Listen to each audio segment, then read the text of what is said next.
As many of you know that for the years that I've been here, my number one goal is to create jobs at whatever level I could, to throw as much on the wall and hope something sticks. And I think that attitude has permeated both sides of the aisle. As you've seen last year when we tried to pass an economic development bill several times, we sent it to the Senate a number of times. There's been those that said that we want reform on tax credits, we want some due diligence. I believe due diligence is there most of the time. Reform has been not coming either from the governor's office or from the Senate. There's talk about the historic tax credit, low-income tax credit. I believe low-income tax credit is probably a little bit on the side. I've been an advocate of weaning that down and making sure it is meet the standards of the legislature that actually works. On historic, yes, it's expanding. I am concerned about budgeting some tax credits, historic. We're dangerously close to Wall Street giving us a reprimand that because of the constant language that we're using on tax credits, and particularly historic, the value of these tax credits is going to dwindle. Now, we can do this in a common sense way. We've offered to do some downscaling on the issuance side, even possibly on the making them available a little less often during tough times. But you know, it takes more than just one side of the building to come up with a solution. We've had an announcement a few minutes ago that tax credits are taking a lot of money from education. Well, you know, educators are in a particular tough time. That's unfortunate. So is everybody else, and so is everybody else that's out of work. I will tell you that if education decides that they want to help us with some reforms on tax credits, I assume they would come to us before now, but as of today, I haven't seen any of that help. Let me go through a couple of the tax credits that I've used when I was chair of economic development as speaker. And it's not all about historic and low income. We've got a peace officer surviving tax credit. We've got domestic violence shelter tax credit, pregnancy resource center, community assistance, and special needs adoption, children in crisis. I mean, for crying out loud, talk is cheap. The House of Representatives has been time and time again taking a slow approach on tax credits. We'll continue. The last thing we're going to do is take an approach as Washington, D.C., is those shockwaves through the financial industry that our economic policy and our tax policy is not correct. I'm willing to visit tax credits at the opportune time when someone has an opportune solution that we can sit down and visit. But this time, it's 2 against 1. And the one in the House, we're going to make common sense decisions, and budgeting we do every day. It applies to tax credits. And I'm not about to take the governor's proposal. I mean, if he wants to enhance Medicaid 1 year and come back and say he's going to cut something else this year, I mean, for crying out loud, let's get together. And I'm still waiting on his proposal from his consensus revenue back in January. They thought the budget's out of whack. And it's been 2 against 1 on that too. So I'm not going to throw the House underneath the bus on tax credits until we have a common sense solution, until I'm happy with a conclusion. And Brian, Steve? Well, I think the issue right now is jobs.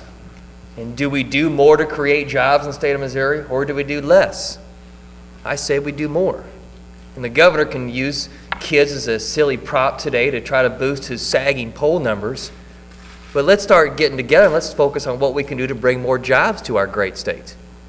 And the fact remains is that at this point, the governor has been silent on jobs. And at the same time today, he says, let's talk about reining in tax credits. Well, mind you, this is the same guy that for the last 16 years has probably voted for $1 billion in tax credits. Seems a little disingenuous. So at this point, what you're going to see the House focus on, and we can avoid the political rhetoric and using kids as props downstairs. We're going to focus on jobs. And what can we do to bring more jobs to the state of Missouri? And how can we best invest tax dollars? And the way we best invest tax dollars is to make sure we get a better dollar return on the investments. And that's what our focus is going to be. Because if we can invest tax dollars and bring more jobs to our state, 2 things happen. We can get people to work, And also, those people at work will be sending more money to the state of Missouri, and that's how we'll have more money to boost education in the state of Missouri, by getting people to work. And that's what you're going to see us continue our focus on, regardless of the political rhetoric and the doublespeak that you're getting out of the second floor. Stephen? Yeah, I think it's unfortunate that the governor's used educational leaders from across the state as props and as a pawn for his power grab on tax credit reform. They had about an hour meeting and then they came out in a press conference. I wonder if in that hour private meeting, if he let those same educators know that last year his top priority was expanding tax credits. Okay? I wonder if he let them know that his representatives on the MHDC board has voted for millions and millions of tax credits. I'm sure he left that off, and I'm sure that was by accident. But what we are in the House is steady leadership to promote economic development and growth. Are we willing to discuss about tax credit reform? Absolutely. But based on facts, not emotion. And we had a hearing on his proposal, which I think is a horrible idea and a power grab with regards to tax credits. And in the committee, Representative Deal, which he's going to have an opportunity to talk a little bit, they don't have a plan of how they're going to deal with tax credits over the next 18 months. They didn't have a basis of cost-benefit analysis of all the tax credits. So why in the world would we reform a program when the own director of Department of Economic Development can't even tell you what the cost-benefit is of a specific tax credit? I think we need to look at those things before willy-nilly we go in and start capping programs and reforming programs. Listen, we've got 10% unemployment in this state. We've got families all across this state that are struggling to keep a job and struggling to find a job. And if you go around the state like we have, we found out that a lot of the projects that are being done, a lot of the work that's being done, are being done off tax credit programs. We are putting people to work with these programs. And the last thing that our body wants to do in the House is bring destabilization to the market, like the Speaker said, or do something in the last 3 weeks of session that's going to put people on the unemployment lines. And we're just not going to do it. Thank you. It's all about jobs. Good quality jobs in this state will solve and lead to solutions to many of our other problems in the budget. What we have to do is stop this Keystone Cops approach to job creation and economic development. Let's go over what's happened in the last 16 months. We've had 2 economic development directors, one who left because she couldn't get meetings or telephone calls with the governor. We've had House Bill 191 that we were told last session was the #1 priority. And if we didn't pass 191 that had hundreds of millions of tax credits in it, the session would be a failure. We passed the bill. The governor flew around saying this was a terrific program. It would lead to economic development in the state, and now can't point to a single job that his bill last year created. This year, it's Mosira.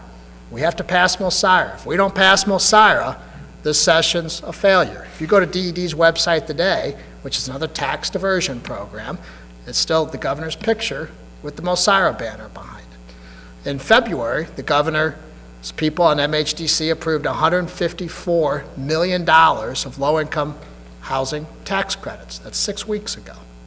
And now we're sitting here today saying we need to pull the rug out from underneath that. Businesses want certainty. They want a clear message from the state that Missouri is open from business. And what we're doing is doing an abrupt U-turn that's going to drive us into a ditch.